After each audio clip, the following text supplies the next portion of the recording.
Welcome back અને હવે વાત કરીએ ગીરના જંગલની કે જ્યાં ઉનાળાની ઋતુની શરૂઆતમાં જ વન્યજીવો માટે પાણીની વિશેષ સુવિધા કરવામાં આવે છે।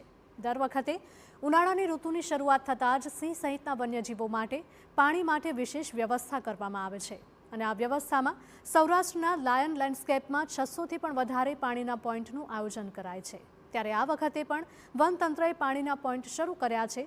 મહત્વનું છે કે સાસણગીરના જંગલમાં તથા જૂનાગઢ, ગીર સોમનાથ, અમરેલી, ભાવનગર, જામનગર, પોરબંદર અને દ્વારકા સહિતના વિસ્તારમાં સિંહ અને દીપડા સહિતના અન્ય વન્ય પ્રાણીઓ વસવાટ કરી રહ્યા છે અને આ પ્રાણીઓમાં 40 પ્રકારના સસ્તન, 47 પ્રકારના સરીસૃપ અને 338 પ્રકારના પક્ષીઓની વસ્તી છે।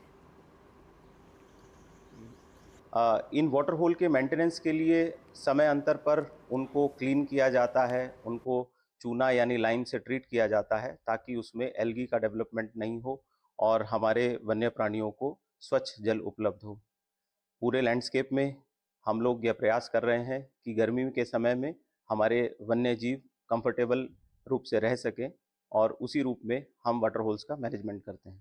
ઉનાળાની કાળઝાળ ગરમીની શરૂઆત થઈ ચૂકી છે ત્યારે જંગલમાં જે સાસણ વાઇલ્ડ લાઇફ વિસ્તારમાં જે વન્ય પ્રાણી સિંહો હોય, તૃણાહારી પ્રાણી હોય કે પશુ પક્ષી તેમના માટે જે પાણીના કૃત્રિમ પોઈન્ટો બનાવવામાં આવ્યા છે।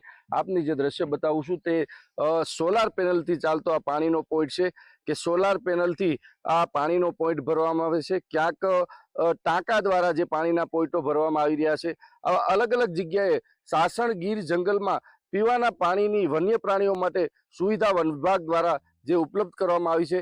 હજુ પણ ક્યાંક ને ક્યાંક કાળઝાળ ગરમીની વધુ શરૂઆત થશે ત્યારે વન વિભાગ વન્ય પ્રાણીને કોઈ પણ પ્રકારની પીવાના પાણીની મુસીબત ન આવે તેને લઈને સજ્જ બન્યું છે। વિજયસિંહ પરમાર, TV9 સાસણ।